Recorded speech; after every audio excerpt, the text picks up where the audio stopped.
Labas rytas, brangiai. Kągi, vasaros ryto lietus. Žinot, kai kas sako, va, vėl lyja, vėl bus šlapia, vėl kojas ten peršlapsi, vėl rasa, nepatogu, planavau ten kažką tai ir dabar čia lyja.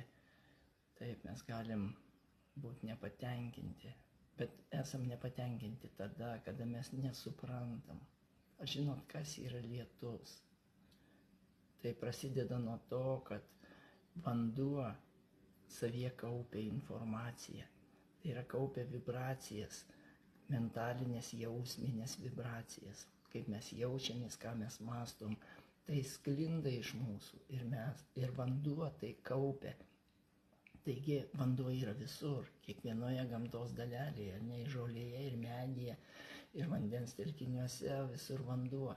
Ir šitas vanduo priima tai, kaip mes jaučiamės ir kaip bendrai žmogus jaučiasi. Skuba, pergyvena, nerimauja, įsitempia ir taip toliau. Tai štai šitos jausmus vanduo į save įtraukia ir jis pradeda tai spinduliuoti. Tai reiškia, kad visa gamta persisunkia mūsų nerimais, įtampomis, baimėmis, nuoskaudomis ir taip toliau.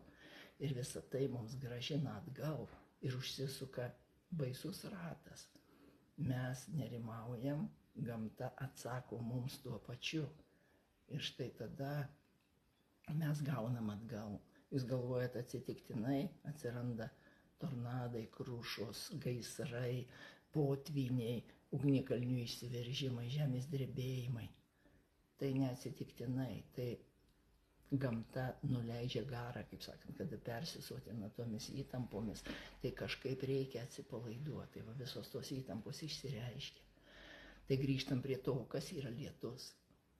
Pasirodo, kad vanduo nusiima informaciją ir tampa absoliučiai švarus informaciniu požiūriu.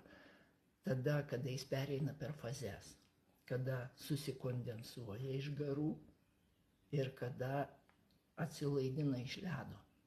Tai va, kada garai pereina į skystį, skystis sušąla ir vėl grįžta į skystį. Per šitas fazes nusiima informacija.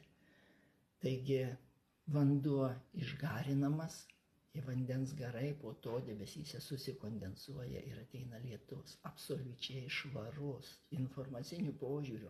Ten nėra įtampų.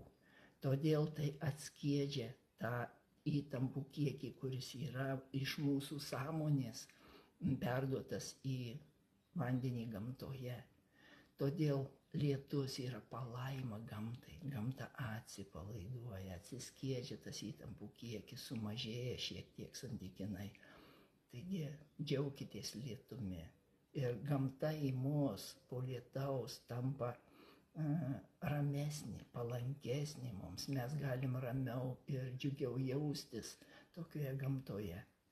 Ne veltui nuo senovės buvo sakoma, pabraidyk po gailę rasą.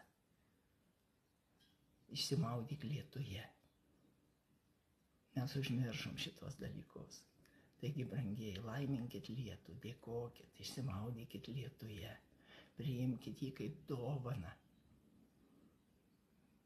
Kad šitą dalyką mes galėtume pajausti, reikia valyti tas nuostatas, kurios blokavo mums galimybę pažiūrėti šitokio kampo. Tai yra visus skubėjimus, pergyvenimus, nerimus, nuoskaudas reikia valytis.